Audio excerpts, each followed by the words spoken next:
Hello and welcome to the Enduro World Series show, the show that brings you the inside line on the very best action from all the EWS racing. This week we have stayed put in the east coast of America but have moved a few hours down the road and into Maine for the EWS Sugarloaf in the Carrabassett Valley. In this week's show we will be bringing you all the updates from an amazing race here in Sugarloaf. We'll also be going behind the scenes with the Lapierre Zip Collective as we caught up with their mechanic Craig Miller to give us an insight into the life of a pro spanner wielder, and we'll once again be diving into all the details and analysing some of the pro riders' line choices from race day.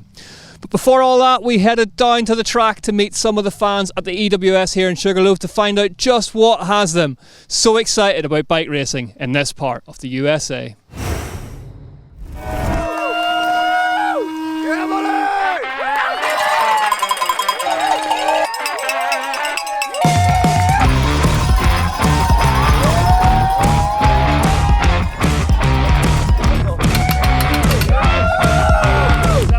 The fans swarmed the slopes for the weekend of racing, and we asked them to introduce us to this brand new EWS venue, Sugarloaf. Yeah, it is. This is like the beginning of the super wild north. I'd say it's a hidden gem that's grown over the years. It's super thick forested areas, fairly rugged old mountains.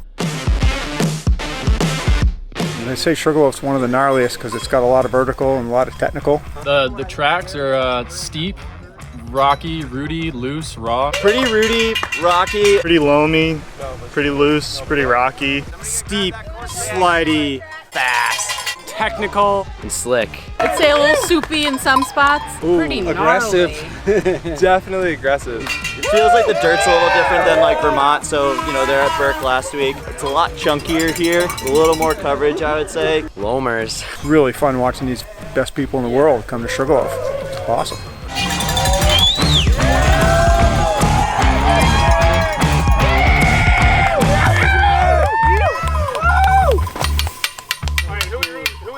In the Yes, pro your favorite class. rider was. Who's the favorite rider? Oh, that's tough.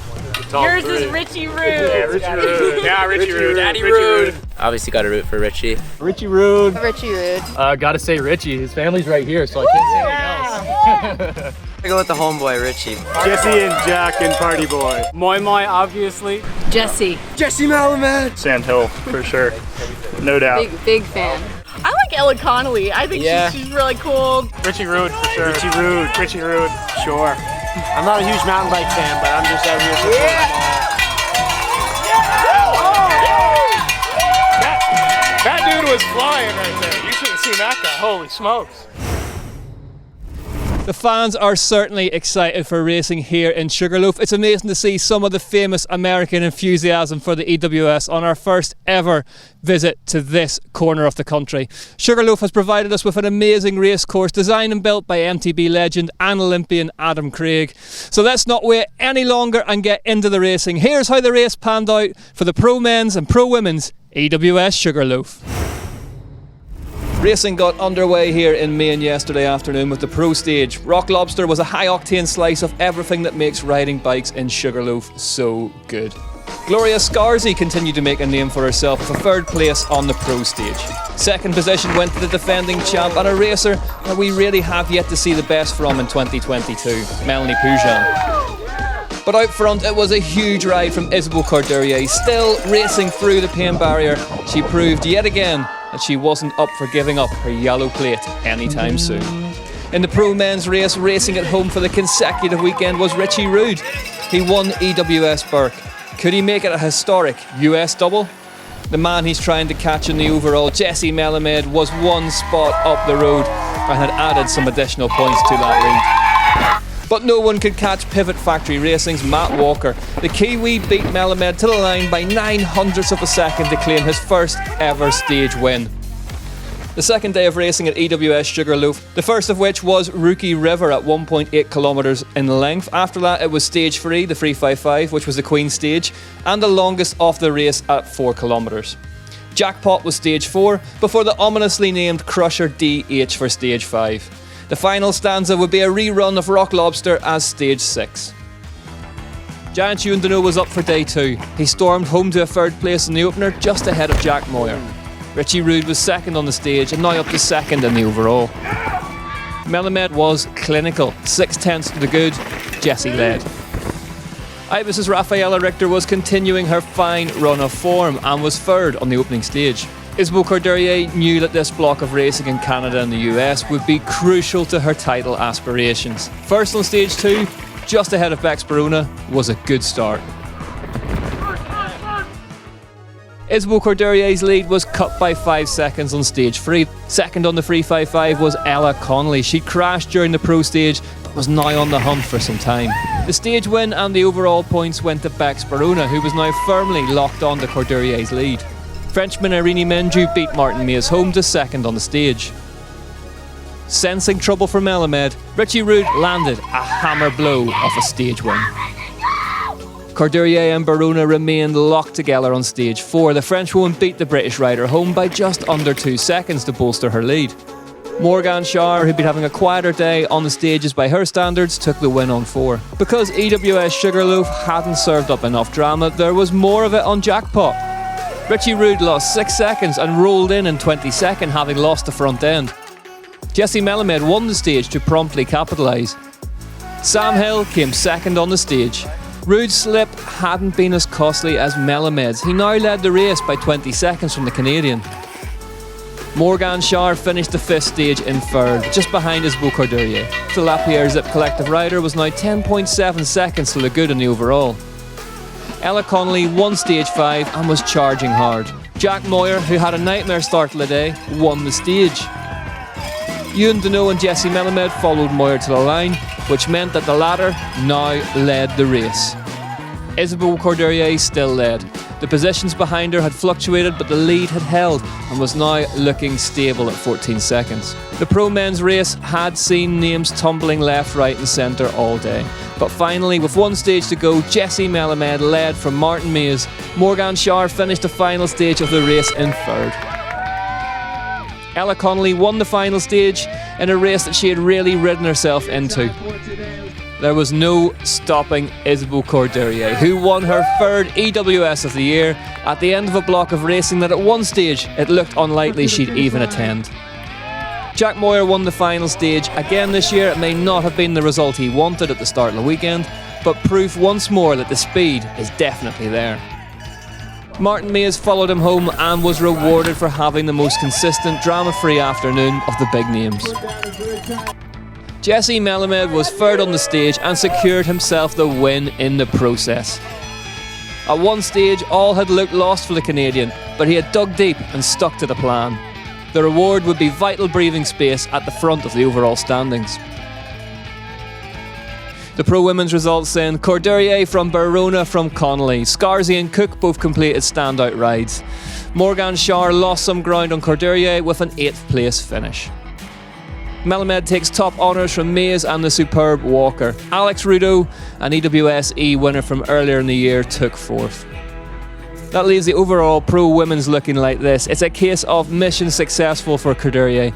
She not only survived the block of back-to-back races, but extended her points lead in the process. It was 2-1 to Melamed in terms of Canada and North American rounds. He extended his lead and tightens his grip on the yellow plate. Well, there we go then. What an absolutely fascinating race. I'm joined by Noga Karem from GT Factory Racing. Noga, you enjoy that one? Yeah, it was actually nice to see. First time outside of the race tape, so very interesting to watch. And damn, this rider ride really fast. Let's talk about Isabelle Courdurier then. I mean, at times we talked about this season we mightn't see her here at this block of racing. We saw her and she's extended her championship lead. Yeah, I guess this girl is honestly, she's unbelievable. I mean, she just come every race. She always struggles. She has so many things on her mind, and she just proved that she's definitely the best out there. And yeah, I'm very impressed of her, and personally super fan. You've raced against her for years, as you say. How mentally tough is she? Never mind physically tough, to deal with an injury like that and still come here and do so well. Yeah, she always come to the race I don't think I can race. I have this, I have that, and somehow she always managed to put it together. And she's so consistently good. So I honestly cannot explain. I did ask her, what is your secret several times. I never got a clear answer, so She I wouldn't don't tell know. you. I don't know what is the secret. I think she's just really, really talented and works really hard, and she's just good at it. Morgan Shar, 8th place today. Izzy's pulled some points on her. Hattie Harnden, we didn't see her here with that arm injury. It's all Corderia as far as the championship's concerned at the minute, isn't it? Yeah, I guess with championship, it's never over until it's over. You can see it in downhill, cross country, and enduro. It's like game is open until the last race, I guess. So it will be interesting the next few races. Isabeau is definitely with a good lead, but as I said, in enduro, anything can happen. So I'm looking forward to see how it's going to go. How impressed were you today as well with Gloria Scarzi and Becky Cook as well, finishing 5th. Her best result for a couple of seasons. Yeah, that was very, very impressive to see these two girls. Becky has always been up there, usually top 10. This year, a bit maybe not the best year. And yeah, today she was 3rd for a while. And yeah, that's the kind of track she likes. She's a motorbike trial girl, and she rode really amazing. And I don't know, I hope she'll find the ride for next year, because she seems to be on a privateer for a while. So it will be cool to see her on a team. And Gloria, I mean, as far as I know, she came from road cycling and velodrome. That's right, yeah. And she's doing so amazing. I mean, to see her, like, she looks like a natural talent. So it's very, very cool to see it. Now, if the women's race was exciting, the pro men's race today, it was all over the place. One of the most exciting we've had in a couple of seasons. And I mean, Jessie Melamed at one stage was 26 seconds back. Then, all of a sudden, Richie's in trouble, 49 seconds down after a crash, and Jessie's won it. Yeah, that was insane. I mean, Matt Walker winning first time pro stage, if I'm not wrong. That was already like mixed things up a little bit. And yeah, I mean, Jessie's always pretty consistent up there. And it was a bit surprising to see Richie going backward so much. I heard he had a big crash on stage 5. And yeah, hard for him, but yeah. Jessie, he won in Whistler, his backyard. Richie won in Burke. Now, Jessie's won here. How do you see that championship shaping up? Depending, of course, on what that shoulder's like that Richie hit today. Yeah, I hope Richie's going to be fine. I saw him like struggling a bit in the pit before the last stage. So it's going to be interesting to see if he can recover for the last two. And I think it's going to be a great battle. Also see Martin Mace back on the podium. I think he found his speed back. So that's also very interesting, because he can always be up there. So maybe not for the championship for this year, but still could be a big contender for a win for the next few. So we'll see how it goes. And Sam Hill back in the top 10 as well. We got to mention Sam, haven't we? It's been a while, but great to see. So nice to see. Honestly, like, see him riding those French grassy turns, it's like next level. And yeah, good to see him. Looks like he's started to enjoy it again and back to speed. So it's really, really cool to see. Well, there we go then. That is it from EWS Sugarloaf as far as the racing is concerned. But as we said all along, enduro races are won by the finest of margins. Line choice is key. Among them, our very own Neil Donoghue has decided to break down some of the decisions that ended up in race wins this weekend.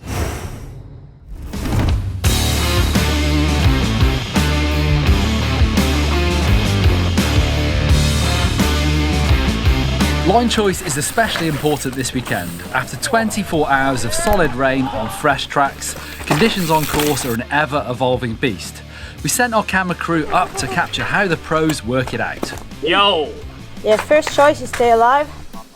Second choice is fast as possible. Probably don't look at it and just ride it, but we stopped, so we're looking at it. First practice run, slippery with a ton of rocks and roots. It's not so much to try a line, it's to like get myself into this mentality of like being loose. Kind of get on the main line and just let it dance. Slick, and then like it's changing all the time, because like the top layer's being moved every time someone comes down. You got to get it just right, otherwise you get pinged off onto something else. So I think it's got to be ready for anything like that. Over the course of the weekend, heavy rain and bike traffic turned fresh loamy trails into a treacherous battleground for the racers. This was never more evident than in this high-speed rock garden near the top of the Queen stage, and it was arguably one of the most challenging sections of the race. On practice day, even the best riders in the world paused to evaluate their next move. Where I went fully down the left, you went right, lookers right. But you go low? It looks alright. Basically I went like drop and then like another drop. But if you go fully outside there, it looks okay actually. Yeah. There's lots to do. I think what Jessie did was probably the safest. The left line over the roots, to like full left works pretty good too. It's mostly just, looks like the outside of that right line, there's a rock that's like pushing everyone. But yeah, I think left or right is good, down the middle is not so good. Main obvious one, I think. Probably a little gap in there you could do, but I don't know if it's worth it. Get through it with a bit of momentum and less risk. Yeah, a bit puzzled, eh? I think just one line outside. I think not jump at the beginning, it's too dangerous for my wheel. Day 2 of racing and the course started to dry out. This gave the riders a little excuse to hold back. As you can see, most riders opted to take the rider's right line. Although it still had its obstacles in the form of large boulders, riders were able to come in from the top corner straight into the right and maintain speed going through the next section. The top 3 women on stage 3 all took the same line and carried amazing speed, with a little in it time-wise, as you can see from the split screen. Although you can see how easily riders could end up coming unstuck. Any deviation from the line and you were straight into awkward boulders, and in some cases on the floor. The top 3 men thrashed their way through this section, Richie Rude in particular holding back in no way at all. He rides a more direct line over the boulder, pushing through the rock garden, and even in this short section you can see where he makes up time. Pure Richie Rude aggression. Some incredible insight there. Fascinating to see how the different riders approach these sections on the stages. EWS teams are made up of not just riders but an entire entourage of backroom staff, one of the most important of which is the mechanic, keeping the bikes rolling through a tough year of enduro racing. We went behind the scenes with Lapierre Zip Collective's Craig Miller to find out what life is like as a pro mechanic on the EWS circuit.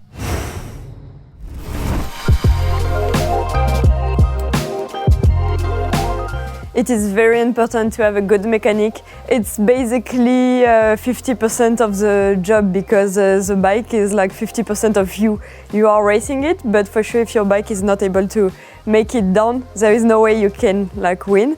So I think it's very important, and also to have a real relationship. You need to trust your mechanic 100%, and he also needs to understand you. I'm quite difficult to work with because I don't have a clue about settings or anything, so I kind of put it into my own words, and then he needs to translate. My name is Isabeau Courdurier, and I'm riding for the Lapierre Zip Collective. I'm Craig Miller. I'm mechanic for the Lapierre Zip Collective. I look after all the riders and work closely with Isabeau on settings, setup and our race approach. This morning we're on Sugarloaf. Now we're up to practice the first stage of the day. Got the team up ahead and over here. I get to work with 2 mechanics. Craig, who is in charge of everything related to our bikes, but for me, more especially the suspensions. So he's doing all my testing suspension-wise. And then I get to work with Cedric, who will be in charge to make sure my bike is running 100% the day of the race, and also that will be there to help me if I have a mechanical or any issue during the race. The approach for a race, it starts way before the race week. In terms of materials is quite important. We've got to calculate what we think we'll need and what we'll consume through it, and what we can feasibly travel with. So in Europe, we've got a van, a trailer. I've got a loadout sheet for every race, predicted on riders, how many will be there, what we think we'll need. For these sort of races where we're flown, I've shipped stuff ahead, contacted sponsors to ship stuff ahead. I then go into a standard process. Every race we try and treat the same. Usually be here the Monday. Tuesday, Wednesday is the time I've got to go through the bikes. Wednesday is normally my big service day. I'll take each bike one at a time for each rider, go through them, check everything, freshen up what's needed, and then make sure it's ready Thursday morning's shakedown. So shakedown gives us an initial impression of the tracks, and from there we'll make our sort of predictions of what setup we want for practice, what sort of suspension settings, coil or air and tyre choice. And then we'll go from there into the actual practice day on Friday. Adrian's one's changed the front tyre, so I've stopped and I'm swapping the tyre between his spare bike and his actual race bike while he goes and has a look at the track ahead.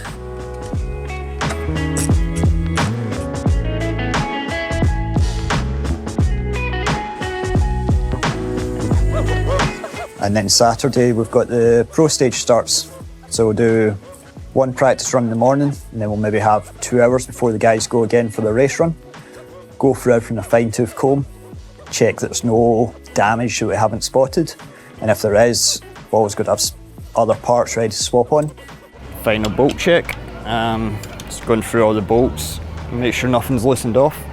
So you're not actually adding any torque, you're just feeling that they're up to the torque they were at before you set it off this morning.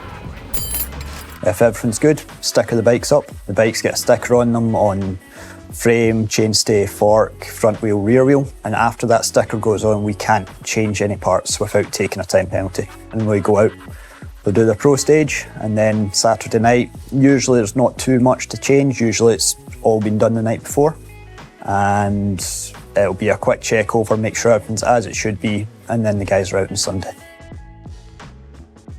Yeah, the team setup is key for the rider.